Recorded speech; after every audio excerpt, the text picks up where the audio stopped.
I am billionaire, I am billionaire, I am billionaire. Thank you universe, thank you universe, thank you universe. Tron 93456 మన YouTube channel అండి. మనం ఈరోజు సీఎంల గురించి తెలుసుకుందాం. అంటే ఎవరు ఎట్లుంటారని మనకు తెలంగాణలో వచ్చేసి ఒకటి కేసీఆర్ గారండి, రెండో కేటీఆర్ గారు, మూడు హరీష్ రావు సార్ అండి,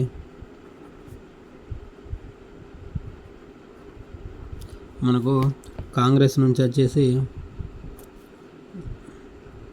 రేవంత్ రెడ్డి సార్ గారండి,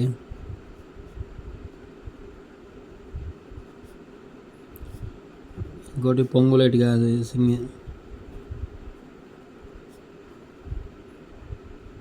పొంగులేటి శ్రీనివాస్ సార్ గారండి, ఇంకోటి ఉత్తమ్ కుమార్ గారండి, ఉత్తమ్ కుమార్ సార్ గారండి, ఇంకోటి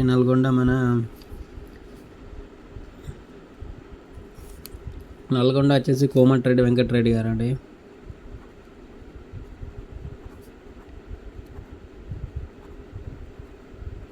మనకు సీఎంలు అంటే వీళ్ళు మనకు ఉన్నారు. మనకు బీజేపీ నుంచి వచ్చేసి ఒకటి బండి సంజయ్ గారండి,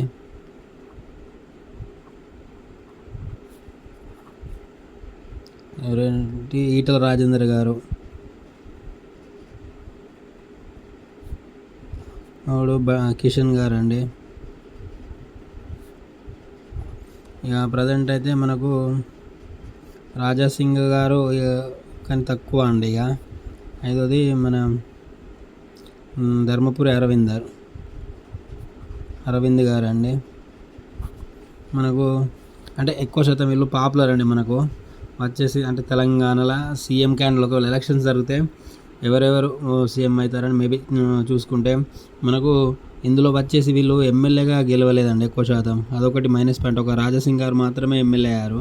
మనకు ఎమ్మెల్యే అయితేనే కదండి సీఎం అయ్యేది. ఇప్పుడు మీరు ఎమ్మెల్యేగానే కాలేదు, సీఎం ఎలా అవుతారు? నెక్స్ట్ అంటే క్యాడర్ ఉన్నట్టు అంటే ఎంపీగా గెలిచారు. మీరు చూడండి 2023 ఎమ్మెల్యే ఎలక్షన్స్లో లాస్ అయినారు, కానీ 2024 ఎంపీ ఎలక్షన్స్లో విన్ అయినారు. అంటే నెంబర్స్ రూల్ ద వరల్డ్ అండి. మీరు అదే క్యాడర్ ఉంటుంది కదండి, కానీ ఎమ్మెల్యేకు ఎంపీకి తేడా అక్కడనే ఉంటుందండి. ఇది జిల్లాల వైజు, కానీ ఇది నియోజకవర్గం వైజు. ఇప్పుడు ఎమ్మెల్యే అయితేనే కదండి అసెంబ్లీకి పోయి దాని తర్వాత మనకు వస్తుంది. అంటే ఇప్పుడు బీజేపీలో వాళ్ళు ఎక్కువ శాతం లేరు అన్నట్టు. ఇలా వచ్చిన 8 సీట్లు అండి, ఎమ్మెల్యే సీట్లు అండ్ ఎంపీ అన్నట్టు. అంటే బీజేపీ ఇప్పుడు ఇంకా పుంజుకోవాలని చాలా టైం పడుతుందండి. బికాస్ అది అంతే. ఎందుకంటే ఈ 2023 అప్పుడు ఎలక్షన్స్ బిఫోరు మన బండి సంజయ్ గారిని ఈ స్టేట్ ప్రెసిడెంట్ తీసేయారండి.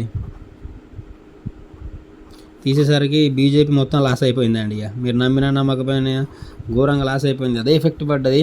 ఆఖరికి 8 సీట్లు వచ్చిందండి. అది ఎట్లనో వచ్చినాయి, అది అనుకోకుండా. అసలు మ్యాక్సిమం 20 అతను కావచ్చు అందరూ అనుకున్నారు, కానీ 8కి పరిమితమైంది. అట్లీస్ట్ 12 కానీ 16 కానీ వస్తే మొత్తం చేంజ్ అవి ఉన్నాయి. తెలంగాణ మొత్తం డిఫరెంట్ అయ్యేది, కానీ ఆఖరికి 8 అయిపోయింది. బీజేపీ పుంజుకోవడానికి చాలా టైం పట్టుద్దండి ఇక మన తెలంగాణ స్టేట్లో. ఇప్పుడు కాంగ్రెస్కి వచ్చేసి రేవంత్ రెడ్డి సార్ గారు కృషి వల్లనే సార్ మాత్రం చాలా గ్రేట్ అండి. మనకు రేవంత్ రెడ్డి సార్ వల్లనే గెలిచిందండి ఏది కాంగ్రెస్ పార్టీ. సార్ యొక్క కృషి చాలా ఉన్నదండి. మీరు నమ్మిన నమ్మకం లేదండి. సారు అప్పుడు కేసీఆర్ గారికి ధీటైనంగా ఇచ్చారండి. ఎలక్షన్స్ అప్పుడు మీరు చూడండి, ఇద్దరికి కేసీఆర్ గారికి మరియు రేవంత్ రెడ్డి సార్కి 17 నెంబర్ వచ్చిందండి. ఇది నిజం. మీరు చూసినా చూడకుండా వాళ్ళకి 17 నెంబర్ వచ్చింది. ఈ కేసీఆర్ గారు 2019 చేసిన మిస్టేక్ వల్ల ఈ 2023 ఎలక్షన్స్లో లాస్ అయిపోయారండి. అది నమ్మినా నమ్మకపోయినా నిజం అండి. 2018 అనుకుంటా మేబీ ఎలక్షన్స్ అప్పుడు 1920 అప్పుడు ముందస్తు ఎలక్షన్స్. ఇది అంటే సెకండ్ టైము కేసీఆర్ గారు చేసిన ఒక్కటే మిస్టేక్ అండి. 1 మిస్టేక్ వల్ల కదా మన రేవంత్ రెడ్డి గారు సీఎం అయిపోయారు. ఇక ప్రజల మీద వ్యతిరేకత వచ్చింది. ఇప్పుడు కేసీఆర్ తర్వాత నెక్స్ట్ సీఎం అనేది నడుస్తుందండి. కేసీఆర్ తర్వాత నెక్స్ట్ ఎవరు సీఎం అయితే మన కేటీఆర్ సార్ని సీఎం చేద్దామని చాలామంది చూశారండి. అప్పుడు అసెంబ్లీని అంటే కూలగొట్టేసి మన అది వాస్తుకు లేదు అని కూలగొట్టి కొత్తది కట్టేశారు. కానీ అప్పుడు సెట్ కాలేదండి. ఇక లాస్ అయ్యేసరికి 2023 ఎలక్షన్ లాస్ట్ సార్ సప్న అంటే 80% కేటీఆర్ గారిని సీఎం చేయాలని చూస్తున్నారండి. కానీ ఇక్కడనే పెద్ద ట్విస్ట్ ఉన్నదండి. ఎందుకంటే ఇప్పుడు మనము ప్రతిసారి ప్రతి మన ఎమ్మెల్యే ఆర్ ఎంపీ క్యాండిడేట్ ఒక మిస్టేక్ అని చెప్తున్నామండి. ఒకటే మిస్టేక్ చేస్తారండి, మన 5 సంవత్సరాల జీవితం లాస్ అయిపోతుంది. నా ఒక్క మిస్టేక్ వల్లనే జీవితం లాస్ట్ అవుతుంది. సేమ్ ఇప్పుడు కేటీఆర్ గారు కూడా అదే మిస్టేక్ చేశారు సేమ్. అయితే ఇప్పుడు ఛాన్స్ ఎవరికి ఉందంటే హరీష్ రావు సార్ గారికి ఉందండి. సార్ గారు చేసిన ఒకటే మంచి పని. ఇప్పుడు కేటీఆర్ గారు ఒక మిస్టేక్ చేశారు, కేసీఆర్ గారు సేమ్ అదే మిస్టేక్ మళ్ళీ చేశారు. న్యూమరాలజీ నమ్మలేదు అంటే ఒకటి వర్క్ ఉంటుందండి, డేట్ అది మిస్టేక్ చేశారు. కానీ హరీష్ రావు సార్ గారు చేయలేదండి.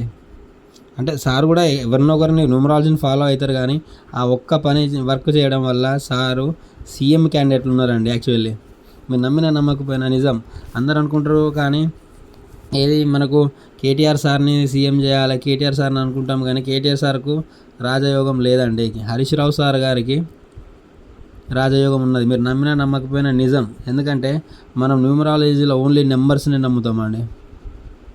నెంబర్స్ ఏది ఏ టైంలో కానివ్వండి, వ్యక్తి చనిపోయినా, బ్రతికినా, విన్ అయినా, లాస్ అయినా, జైలుకు పోయినా, ఏదైనా కానీ నెంబర్స్నే చూస్తామండి. మీరు నమ్మినా నమ్మకపోయినా నిజం. హరీష్ రావు సార్ గారు ఇప్పుడు నెక్స్ట్ క్యాండిడేట్ అండి. ఎందుకంటే సార్కు హైలైట్ ఉన్నదండి. సార్ కూడా అంటే మనం న్యూమరాలజీలనే నమ్ముతామండి. సార్ గారికి హైలైట్ ఉంది. నెక్స్ట్ అంటే ఇప్పుడు కేసీఆర్ గారు ఏం చేస్తున్నారు, కేటీఆర్ కావాలనుకుంటున్నారు ఎవరు సీఎం. కానీ మనకు హరీష్ రావు సార్ గారు సీఎం క్యాండిడేట్లో ఉన్నారండి. కేటీఆర్ సార్ గారు కాకుండా హరీష్ రావు సార్కు ఛాన్స్ ఎక్కువ ఉన్నాయండి. 100% ఉంది. ఛాన్స్ వస్తే వెంటనే హరీష్ రావు సార్ గారు సీఎం అవుతారండి, అది నిజం. ఎందుకంటే న్యూమరాలజీలో నెంబర్స్ నమ్ముతామండి, పర్సన్స్ మనకు అవసరం లేదు. వాళ్ళు చేసిన ఆ ఒక్క పని అవసరం అండి. ఏది నెంబర్సే మనకు ఇంపార్టెంట్, పర్సన్స్ అవసరం లేదు. అంటే ఇప్పుడు ఒకవేళ ఎలక్షన్స్ అంటే మీరు చూడండి, తెలంగాణలో 1 వీక్లో అట్లీస్ట్ పేపర్కు మన సీఎంని కుర్చీ దించాలి అని వస్తుందండి. మన రీసెంట్లీకి కూడా మన రియల్ ఎస్టేట్స్ వాళ్ళు సేమ్ మన సీఎం గారిని దించాలి అని న్యూస్ వచ్చిందండి. అది మీరు చూడండి. మీరు సేమ్ అలాగనే మన రేవంత్ రెడ్డి సార్ గారు కూడా అదే అంటున్నారండి. మీరు నమ్మిన అంటే ఇంతకుముందు అన్నాడు మన ఎమ్మెల్సీ ఎలక్షన్స్ అప్పుడు రేవంత్ రెడ్డి సార్ కూడా